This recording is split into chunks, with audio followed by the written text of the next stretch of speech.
Kita mulai untuk soal pertama. Di sini perusahaan mengoperasikan mesin A, B, dan C dengan nilai investasi mesin sebagai berikut. Mesin A seharga $1.700 dengan biaya tahunan sebesar $790. Mesin B $2.000 dengan biaya tahunan $645. Mesin C $2.600 dengan biaya tahunan $620. Bila bunga pengembalian yang dipersyaratkan adalah 10% dan lama penyusutan adalah 12 tahun, mesin mana yang seharusnya perusahaan dipilih? Gunakan 3 metode pemilihan mesin.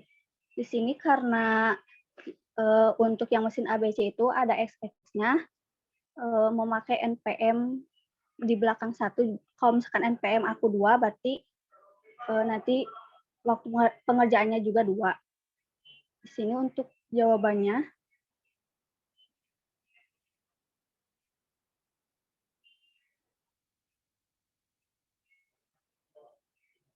Bentar teman-teman.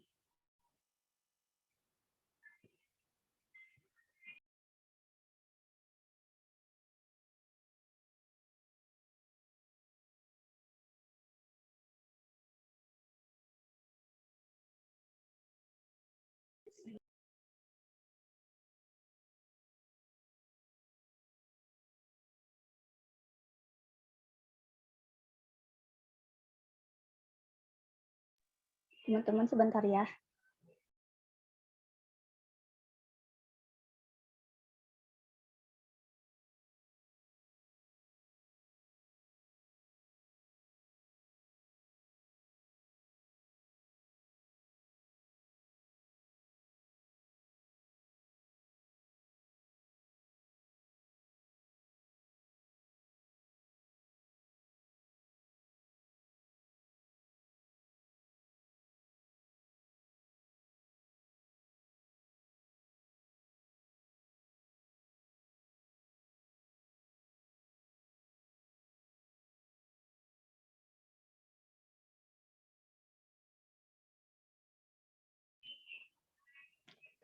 Untuk jawaban yang pertama, diketahui mesin A $3.400 dengan biaya tahunan $1.580. Mesin B $4.000 dengan biaya tahunan $1.290. Mesin C $5.200 dengan biaya tahunan $1.240. Kenapa di belakangnya ada 0? Karena yang tadi X itu jumlah belakang NPM-nya 0. Terus bunga atau R 10% dengan N-nya 12 tahun. Ditanyakan gunakan 3 metode pemilihan mesin. Yang pertama ada metode differential yield, N-nya 12 tahun. Di sini ada tabel mesin ABC. Untuk P-nya itu kita ambil dari mesin ABC dengan harga $3.400, $4.000 dan $5.200. Dan untuk C-nya itu diambil dari biaya tahunan, untuk R-nya itu kita ambil dari bunga, dan untuk K-nya itu kita memakai rumus setengah V dikali R tambah 1 dibagi R. Nanti teman-teman untuk menghitung ini agar mengerjakannya cepat bisa menggunakan Excel. Hasil mesin A itu 1.842, yang mesin B 2.167, yang mesin C 2.817.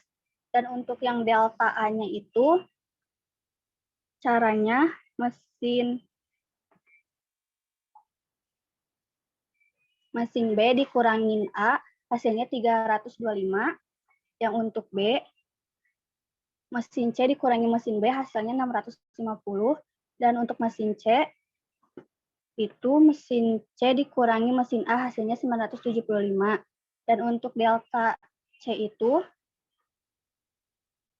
mesin B dikurangi mesin A hasilnya 290, untuk mesin B C dikurangin B hasilnya 50, dan untuk mesin C mesin C dikurangin mesin A hasilnya 340. Dan untuk differential yield-nya, yang mesin A itu caranya delta C dibagi delta A dikali 100%, hasilnya 89%, dan untuk seterusnya juga seperti itu. Karena untuk differential yield ini kita memilih investasi yang terbesar, untuk pilihan yang kesatunya itu ada mesin A, dan yang kedua ada mesin C, serta yang ketiga ada mesin B. Selanjutnya, untuk metode capitalized cost, N-nya diketahui 12, seperti sama yang tadi di metode sebelumnya. Untuk V dan C-nya itu sama, bedanya hanya di E, CAC sama CC. Untuk E-nya itu kita memakai rumus setengah N tambah 1 dibagi N dikali R. Hasilnya itu akan sama semua, yaitu 5%. Dan untuk CAC-nya, C dibagi E, hasilnya itu mesin A 316, mesin B 258, dan mesin C 248. Dan untuk CC-nya itu V ditambah CAC. Untuk mesin A hasilnya 3.716, untuk mesin B 4.258, dan untuk mesin C 5.448. Dan untuk metode ini itu urutan mesinnya dari biaya yang terkecil, berarti hasilnya mesin A, B, dan C.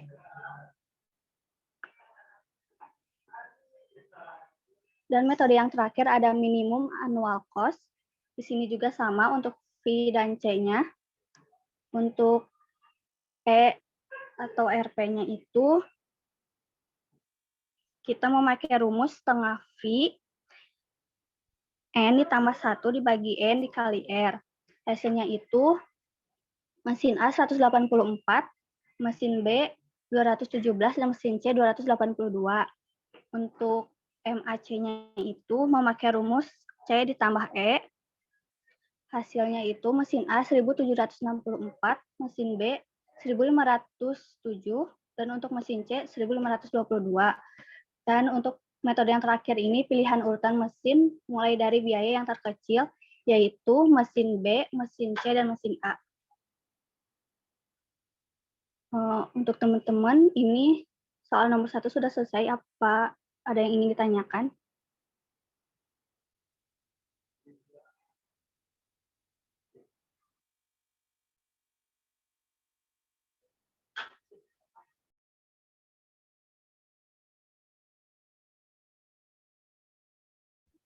Yuk buat teman-teman, untuk soal satunya sudah dibahas. Buat teman-teman yang mau bertanya boleh langsung aja. Kalau misalnya dirasa cukup, boleh teman-teman bilang cukup. Teh Lina ada yang nanya itu, katanya rumus-rumusnya boleh diulangi lagi enggak?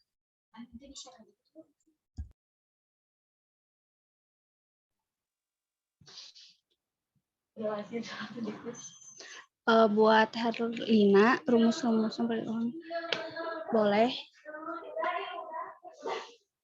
dari rumus A yang metode differential yield itu setengah dikali V dikali R tambah 1 dibagi R. Untuk yang rumus DY ini, delta C dibagi delta A dikali 100%.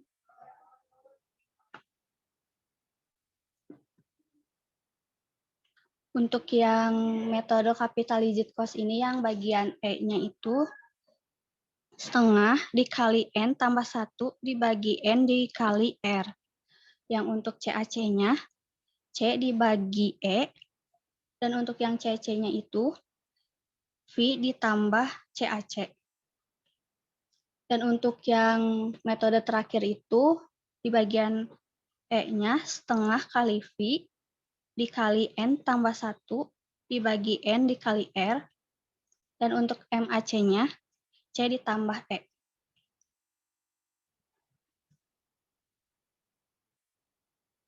Nanti kalau misalkan teman-teman masih ingin rumusnya, seudah study club ini bakal di-share juga rumusnya. Ada lagi yang ingin ditanyakan?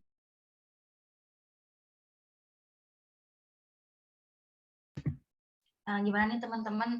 Ada yang mau ditanya lagi nggak? Untuk rumus tadi bakal di-share ya Teh Lina ya di grup.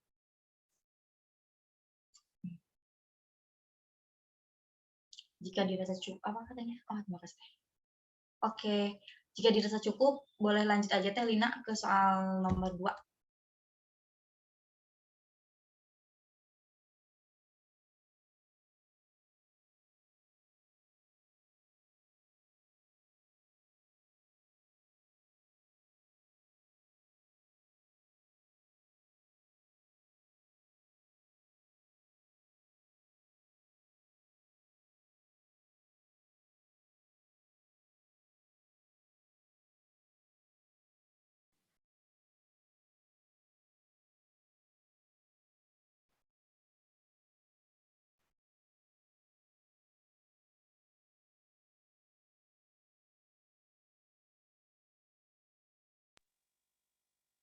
Kita lanjut ke soal nomor 2 ya teman-teman.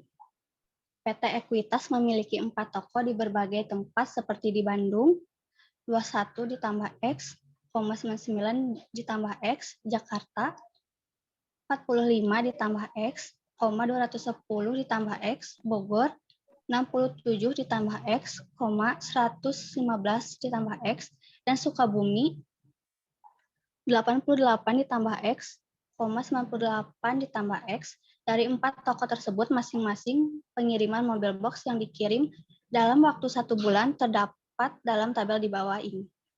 Lokasi tokonya ada Bandung, Jakarta, Bogor, Sukabumi. Untuk jumlah mobil box yang dikirim per bulan itu dari Bandung 400, Jakarta 250, Bogor 250, dan Sukabumi 400. Hitunglah koordinat pusat gravitasinya, X, Y. Dan ini karena X-nya 1, berarti NPM terakhir. Kita langsung ke jawabannya.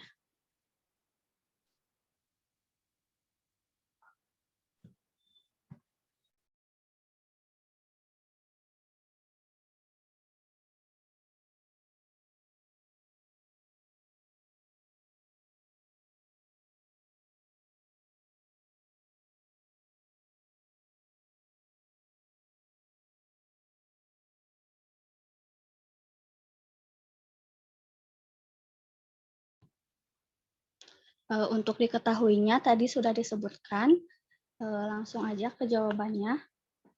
Lokasinya Bandung, koordinat petanya XY, 23 X-nya, untuk Y-nya itu 11. 23 itu dari mana? Dari yang diketahui itu Bandung 21 ditambah 2 menjadi 23. Begitupun untuk koordinat Y-nya 99 ditambah 2 berarti 101. Untuk jumlah mobil box-nya itu 400 atau bisa disebut juga sebagai WI.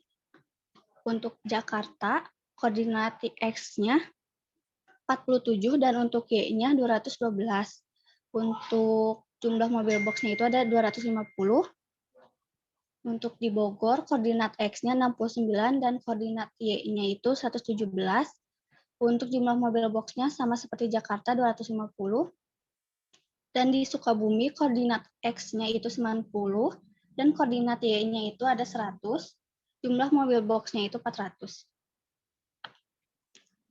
Untuk rumusnya seperti ini ya teman-teman. Sini langsung aja ke jawabannya. 23 dikali 400. Oh, ini untuk koordinat X-nya dulu ya teman-teman.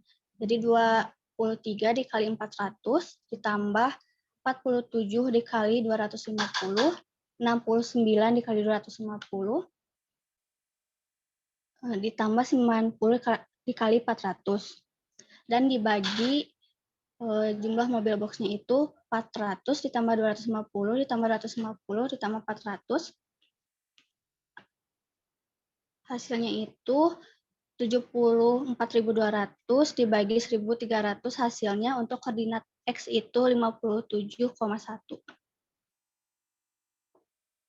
Dan untuk koordinat Y-nya itu 101 dikali 400 ditambah 212 dikali 250 ditambah 117 dikali 250 ditambah 100 kali 400 dibagi 400 ditambah 250 ditambah 250 ditambah 400. Hasilnya itu 162.650 dibagi 1.300, dan untuk hasil koordinat Y-nya itu 125,1. Dan untuk koordinat pusat gravitasi X dan Y-nya adalah untuk X 57,1 dan Y-nya itu 125,1. Untuk pembahasan soal nomor 2 sudah selesai. Apa ada yang ingin ditanyakan?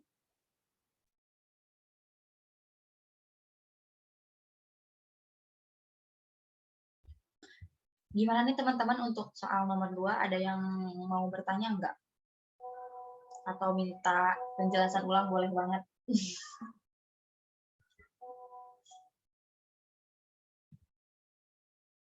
Jika teman-teman merasa cukup, boleh bilang cukup. Cukup teh.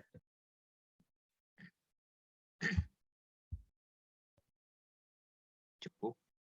Cukup teh katanya. Oke, boleh dilanjut Elina. Oke, kita lanjut ya ke soal nomor 3.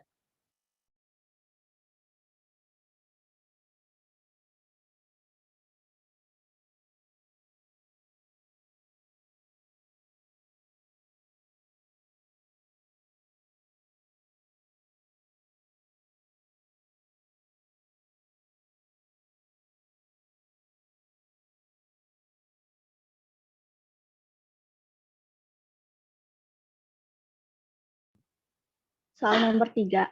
Subway dengan lebih dari 20.000 gerai di AS atau Amerika Serikat sedang merencanakan untuk restoran yang baru di Buffalo, New York. 3 lokasi sedang dipertimbangkan. Tabel berikut memberikan faktor-faktor untuk masing-masing situs.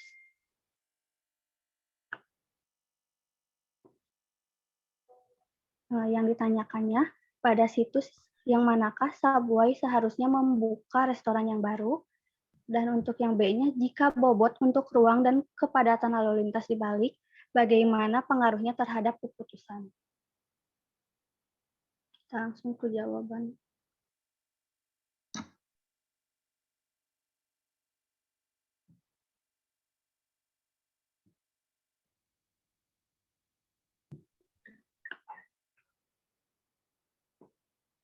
Untuk diketahuinya tadi sudah ada di soal, dan untuk ditanyakannya juga tadi sudah ada di soal. Langsung ke jawaban. Untuk bagian A-nya, faktor ada ruang, biaya, kepadatan lalu lintas, pendapatan di sekitarnya, hukum zonasi. Di sini untuk bobotnya sama seperti yang tadi di soal. Untuk ruang 0,30, untuk biaya 0,25, kepadatan lalu lintas 0,20, pendapatan di sekitarnya 0,15, dan hukum zonasi 0,10. Di sini dalam pengerjaannya hanya dikalikan saja teman-teman. Untuk midline ini ruangnya itu ada 70 dan bobotnya 0,30. Jadi 70 dikali 0,30 hasilnya itu 21. Dan begitupun untuk seterusnya sampai hukum zonasi. Dan di sini juga untuk yang baptis sama seperti midline, 80 dikali 0,30 hasilnya ada 24. Dan dari ruang sampai hukum zonasi itu sama pengerjaannya dikali. Dan yang terakhir ada null size. Null size untuk jumlahnya itu ada 90 dan bobotnya itu ada 0,30. Hasilnya itu ada 27 dan begitupun untuk sampai hukum zonasi sama, hanya dikalikan saja. Dan untuk di akhirnya itu ada penjumlahan. Untuk bobot itu ada 1, midline 63,5, baptis 79,5, dan untuk null site 67,5.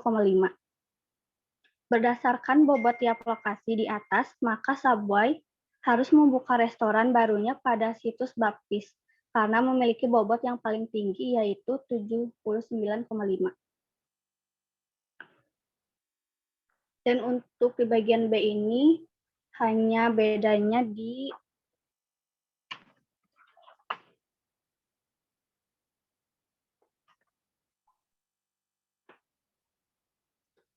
ruang sama kepadatan. Di ruang ini yang bobotnya ini menjadi 0,20 dan untuk kepadatan lalu lintasnya menjadi 0,30. Ini hanya dibalik saja teman-teman. Dan untuk hasil dari biaya pendapatan di sekitarnya dan hukum zonasi itu sama seperti di poin A. Yang dibedakan hanya di ruang dan kepadatan lalu lintas.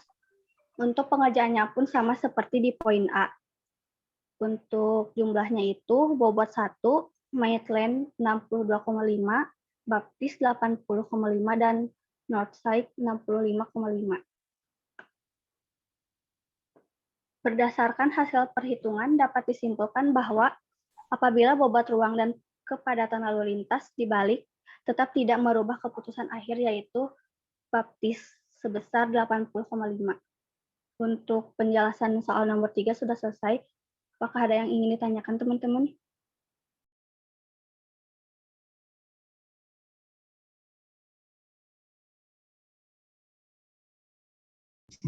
Gimana nih teman-teman untuk soal ketiga?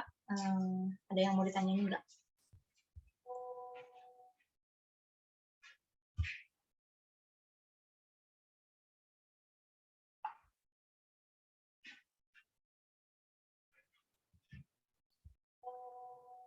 Mungkin udah dirasa paham nih Teh Lina, boleh langsung aja dilanjut. Boleh ya dilanjut untuk soal yang terakhir.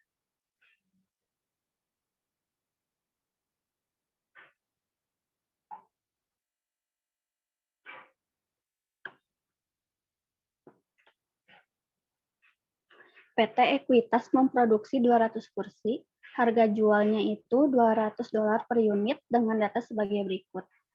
Unit kursi yang dibuat untuk GPE 200.000, untuk FMS 200.000, dan untuk DM 200.000. Biaya tetap per tahunnya untuk GPE itu $200.000 dan FMS $400.000 dan untuk DM $900.000. Biaya variabel per unitnya untuk GPE itu 15 ditambah X dolar, FMS 14 ditambah X dolar, untuk DM 13 ditambah X dolar. Hitung dengan menggunakan break-even analysis, yang B-nya itu tentukan nilai ekonomis dari setiap proses. Karena di sini ada perintah X adalah NPM terakhir, maka nanti yang untuk di biaya variabel unitnya itu menggunakan NPM teman masing-masing. NPM belakangnya ya.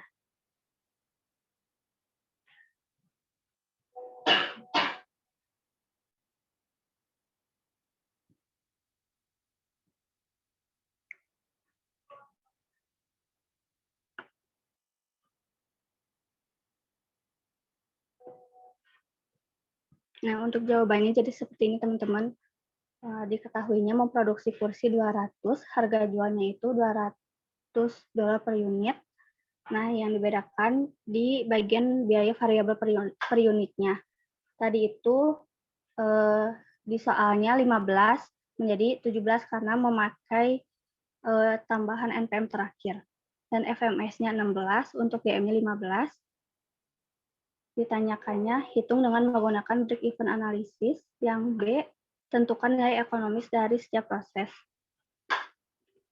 Nah, ini untuk poin A-nya itu GPE, biayanya adalah total cost atau TC 200.000 ditambah 17 Ki.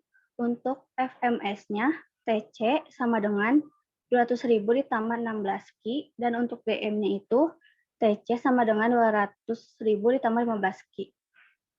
Nah, untuk poin A hanya dibuat fungsinya saja ya teman-teman seperti ini. Dan untuk poin B-nya itu jika Q-nya 200, GPE-nya itu 200.000 ditambah 17 dikali 200.000 hasilnya 3.600.000. Untuk FMS 200.000 ditambah 16 dikali 200.000 hasilnya itu 3.400.000.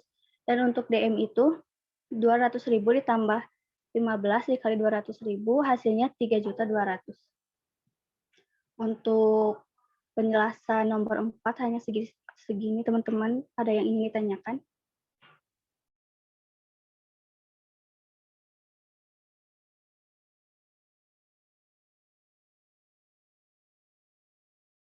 Oke, Teh Lina udah beres ya buat penyampaian materinya? Sudah, Teh Tika?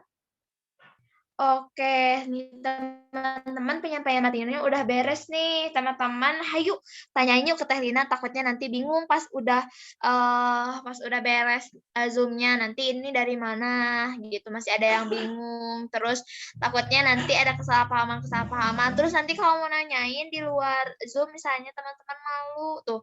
Kan kasihan sayang banget ya teman-teman, kesempatan teman-teman buat bisa berdiskusi di study club ini tidak tersampaikan dengan baik. Yuk, kalau misalnya yang ada yang mau bertanya, boleh pakai fitur raise hand-nya ya, boleh. Atau misalnya mau di chat Zoom juga nggak apa-apa. Atau mungkin nanti ada yang mau nge-PC Teh Linanya juga nggak apa-apa. Ya gak, Teh Lina? Aduh, takutnya nggak mau nih. Boleh banget, Teh Tika. Tuh, boleh banget teman-teman. Kalau misalnya cukup juga, teman-teman misalnya udah mengerti nih, udah paham banget lah ini mah. Nah, teman-teman boleh jawab cukup ya, biar Teh Linanya nggak bingung nih, teman-teman. Gimana, ada yang mau ditanyain nggak?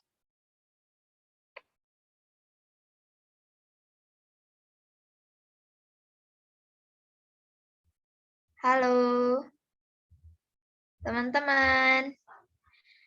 Ada yang mau ditanyain atau cukup? Oke, dari Winda cukup nih katanya. Dari Jihan juga, wah, udah pada cukup. Wah, keren nih teman-teman. Sebentar ya ngejelasinnya, Teh Lina nggak sampai sejam, tapi teman-teman udah paham, keren nih. Tuh, kata Taufik juga cukup katanya. Oke, kalau cukup boleh di-close dulu, Teh Lina atau Teh Ina yang share screen. Share screen-nya boleh di-close dulu ya. Nah, udah di-close nih. Teman-teman, acara study club-nya udah selesai nih. Untuk soalnya paling